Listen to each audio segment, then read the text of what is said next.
Physical science সিম্পলিফাইডে তোমাদের স্বাগত। আজকে আমরা মডেল অ্যাক্টিভিটি টাস্ক 3 নিয়ে আলোচনা করব। এর আগে মডেল অ্যাক্টিভিটি টাস্ক 1 এবং 2 নিয়ে আলোচনা করা হয়েছে, তোমরা সেগুলো অবশ্যই দেখে নেবে আমার ইউটিউব চ্যানেল ফিজিক্যাল সায়েন্স সিম্পলিফাইডে গিয়ে। আচ্ছা, নেক্সট চলে আসি কী কী প্রশ্ন তোমাদের এভাবে দেওয়া হয়েছে দেখে নিই। এবারে আমাদের টাস্কে 4টি প্রশ্ন দেওয়া হয়েছে। আচ্ছা, বলে রাখি প্রত্যেকটা প্রশ্ন কিন্তু ডিটেলসে আলোচনা করা হয়েছে যেসব ক্লাসগুলোতে, সেগুলো আমি কিন্তু ডিটেলস এর মধ্যে কিন্তু দিয়ে দেবো ডেসক্রিপশন বক্সে, সেখান থেকে তোমরা কিন্তু অবশ্যই দেখে নেবে। চলে আসি আমাদের প্রথম প্রশ্নে। দেখো দেওয়া হয়েছে কোনো তড়িৎ ক্ষেত্রের একটি বিন্দুতে বিভব এক্স ভোল্ট বলতে কি বোঝায়। তাহলে এই সম্বন্ধে জানতে গেলে ফার্স্টে আমাদের বিভব সম্বন্ধে জানতে হবে, কিন্তু সেটা আমি জানার আগে বলে দিই তোমাদের খাতায় কিভাবে লিখতে হবে। দেখো কাকে বলে বিভব সেটা আগে থেকে শুরু করব। দেখো অসীম দূরত্ব থেকে একক ধনাত্মক তড়িৎ আধানকে তড়িৎ ক্ষেত্রে কোনো বিন্দুতে আনতে এক্স জুল কার্য করতে হয়, এটা হচ্ছে আমার এই প্রশ্নের উত্তর। এবারে সেটা থেকে আমরা কিভাবে দেখো জানতে পারি। দেখো আমি ডিটেলসটা একটুখানি বলে দিচ্ছি। দেখো যখনই কোনো একটি তড়িৎ ক্ষেত্র আছে মানে সেখানে কোনো একটি আধান কিন্তু আগে থেকেই উপস্থিত আছে। এবারে যদি তার সেখানে কোনো উপস্থিত থাকে তাহলে তার বাইরে সে কী করে রেখেছে, একটি ক্ষেত্র তৈরি করে রেখেছে, এটাকে আমরা তড়িৎ ক্ষেত্র বলি। এবারে যদি বাইরে থেকে কোনো একটি আধানকে সেখানে নিয়ে আসার চেষ্টা করা হয় তাহলে কিন্তু এই তড়িৎ ক্ষেত্র তাকে বাধা দেয়, এবং এই বাধার বিরুদ্ধে গিয়ে তখন তাকে যখন আনতে হয় তখন কি করতে হচ্ছে, কিছু কার্য করতে হচ্ছে, এবং সেই কার্যটাই কত না এখানে হচ্ছে সেটাই হচ্ছে এক্স জুল। ক্লিয়ার? তাহলে দেখে নিচ্ছি আমরা এরপরে কি লিখব। এরপরে আমাদের যে লেখাটি হবে সেটা হচ্ছে তাহলে এক্স ভোল্ট কথাটি কি করে আমরা পেলাম। দেখো আমরা তাহলে কি জানি, বিভব মানে কি না কৃতকার্য বাই তড়িৎ আধান। এখানে যেহেতু আমি একক ধনাত্মক আধানকে নিয়ে আসছি, আর তাহলে তার পরিমাণটা কত হচ্ছে এখানে 1 কুলম, আর কৃতকার্য তাহলে কত হচ্ছে এক্স জুল। তাহলে এক্স জুল বাই 1 কুলম সমান কত পাচ্ছি আমরা, এক্স ভোল্ট। আশা করি বুঝতে পেরেছো, ডিটেলস তোমরা জানতে পারবে চলতড়িৎ 2 আমার এই ক্লাসে। নেক্সট চলে আসছি পরবর্তী প্রশ্নতে। দেখো পরবর্তী প্রশ্নে কি দিয়েছে, কোনো পরিবাহীর মধ্যে দিয়ে 16 অ্যাম্পিয়ার তড়িৎ প্রবাহ গেলে প্রতি সেকেন্ডে তার মধ্যে দিয়ে প্রবাহিত ইলেকট্রনের সংখ্যা নির্ণয় করতে বলেছে। আর কি সাপ্লাই করা আছে, ইলেকট্রনের আধানের পরিমাণ দেওয়া হয়েছে 1.6 × 10⁻⁹ কুলম।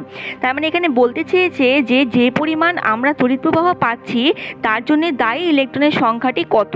ঠিক আছে, এটা জানার জন্য আমাদের জানতে হবে কি তড়িৎ প্রবাহ মাত্রার সঙ্গে আধানের কি সম্পর্ক আছে। দেখো একক সময়ে পরিবাহীর মধ্যে দিয়ে যে পরিমাণে তোমার যাচ্ছে তড়িৎগ্রস্ত কণা তার সঙ্গে কি সম্পর্ক আমাদের আগে জেনে নিই। তাহলে কী কী আমাদের সাপ্লাই করা আছে, তড়িৎ প্রবাহ মাত্রা দেওয়া আছে আই কত 16 অ্যাম্পিয়ার, সময় দেওয়া আছে কত টি হচ্ছে 1 সেকেন্ড, আর কি দেওয়া আছে আমরা কি জানি, প্রবাহ মাত্রা সমান কি না তড়িৎ আধান বাই সময়, বা একক সময়ে যে পরিমাণে তড়িৎ আধান প্রবাহিত হয় তাকে আমরা কি বলি, প্রবাহ মাত্রা। একে আমরা কিভাবে লিখি, I equals to Q by টি।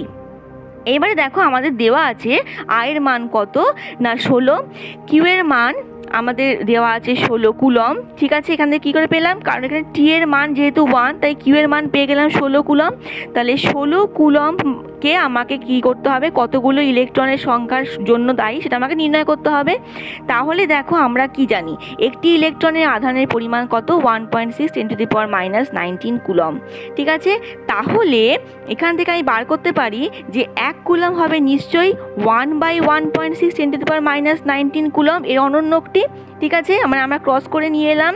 আচ্ছা, সেখান থেকে দেখো যদি 1 কুলম এর পরিমাণ এত হয় তাহলে 16 কুলমের পরিমাণটা কত, তাহলে 16 কুলম আমরা এখান থেকে বার করতে পারছি। দেখো 16 কুলম আমাকে নির্ণয় করতে বলেছে, তাহলে 16 কুলমের পরিমাণ এখানে এটা কীভাবে এলো একটুখানি দেখিয়ে দিই। দেখো তাহলে 16 কুলম্বের মানটা আমরা কি করে পেলাম, তাহলে ওপরে হবে 16, নিচে হচ্ছে 1.6 × 10⁻⁹। এবারে এই দশমিকটাকে তুলতে গেলে আমাকে ওপরে 10 দিয়ে গুণ করতে হয়, নিচেও 10 দিয়ে গুণ করতে হয়। তাহলে ওপরে আমার কত হয়ে যায় 160, নিচে হয়ে যায় 16, আর 10⁻⁹ ওপরে উঠলে শুধু 10⁻⁹ হয়ে যায়। ঠিক আছে, তাহলে দেখো এই 10⁻⁹ কোনোভাবে ডিস্টার্ব না করি, তাহলে আমার কি আসে নেক্সট লাইনে কিন্তু এই 16 কেটে গিয়ে ওপরে 10 × 10⁻⁹ আসে, সেখান থেকে 10⁻20 সংখ্যক ইলেকট্রন আমি কিন্তু উত্তর হিসাবে পাই। আশা করি বুঝতে পেরেছো, এটা কিন্তু তোমরা পাবে আমার চলতড়িৎ 3 চ্যাপ্টারে। নেক্সট চলে আসি পরের প্রশ্নে। কোনো তড়িৎ কোষে তড়িৎচালক বল 1.5 ভোল্ট বলতে কি বোঝো? দেখো এক্ষেত্রে তোমাদের কি জানতে চেয়েছে, এখানে বলেছে যে ইএমএফ ব্যাপারটা কি তোমাদের কাছে জানতে চেয়েছে। তাহলে আমরা ইএমএফকে দুইভাবে এক্সপ্লেন করতে পারি, ইএমএফ বা তড়িৎচালক বলকে আমরা দুইভাবে এক্সপ্লেন করতে পারি। ফার্স্ট এক্সপ্লেনেশনটা কি না, তড়িৎ কোষ যখন বহির্বর্তনীতে কোনো প্রবাহ সরবরাহ করে না সে অবস্থায় কোষের দুই মেরুর মধ্যে যে বিভব পার্থক্য তাকে আমরা কি বলছি 1.5 ভোল্ট। ঠিক আছে, তাহলে এটা আমরা কোত্থেকে পাই? দেখো আমরা জানি কি না V equals to E minus IR। ঠিক আছে, এবার দেখো যখন কোনো রকম প্রবাহ নেই, যেখানে I ইকুয়াল টু 0, তাহলে সেক্ষেত্রে কত পাচ্ছি? V সমান কত পাচ্ছি? E। অর্থাৎ একটি তড়িৎ কোষের দুটি মেরুর মধ্যে যে বিভব পার্থক্য সেটাই আমার কি হয়ে যাচ্ছে না তড়িৎচালক বল হয়ে যাচ্ছে। আশা করি বুঝতে পেরেছো। আচ্ছা, নেক্সট এক্সপ্লেনেশনটা কি? দেখো নেক্সটটা হচ্ছে, আমরা দেখো অনেক সময় বলতে শুনি এইভাবে না, কি দেখে নাও, বাইরের রোধহীন পরিবাহীতে, বাইরের রোধহীন মানে দেখো অন্তর একটি আভ্যন্তরীণ রোধ কিন্তু থাকেই কোষে, যাকে আমরা স্মল আর দিয়ে লিখি, সেটার কথা বলা হচ্ছে না।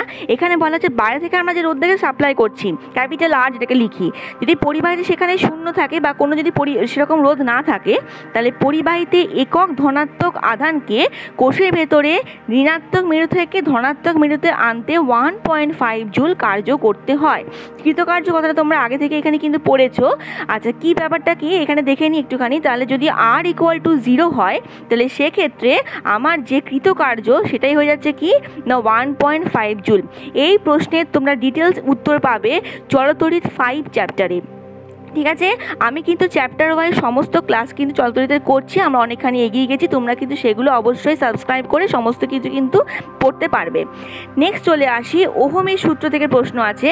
কি প্রশ্ন দিয়েছে দেখো, ওহমের সূত্রের গাণিতিক রূপটা লিখতে বলেছে। তাহলে ওহমের সূত্র কি আমরা একটুখানি মনে করে নিই। দেখো পরিবাহীতে তাপমাত্রা এবং অন্যান্য ভৌত অবস্থা যদি অপরিবর্তিত থাকে, তাহলে পরিবাহীর প্রবাহ মাত্রা ওই পরিবাহী বিভব প্রভেদের সঙ্গে কিন্তু সমানুপাতিক হয়।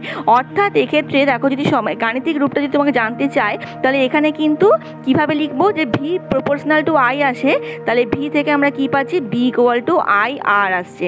ঠিক আছে, তোমরা এটা জানতে পেরেছো। আচ্ছা, নেক্সট দেখো চলে আসি যে সেখান থেকে আমরা কিভাবে রূপটা লিখতে পারছি। তাহলে গাণিতিক রূপ কি পাচ্ছি V ইকুয়াল টু IR, যেখানে V কি বিভব প্রভেদ, I হচ্ছে তড়িৎ প্রবাহ মাত্রা এবং R হচ্ছে রোধ। নেক্সট জানতে চেয়েছে লেখচিত্র অঙ্কন করতে বলেছে V ভার্সেস I।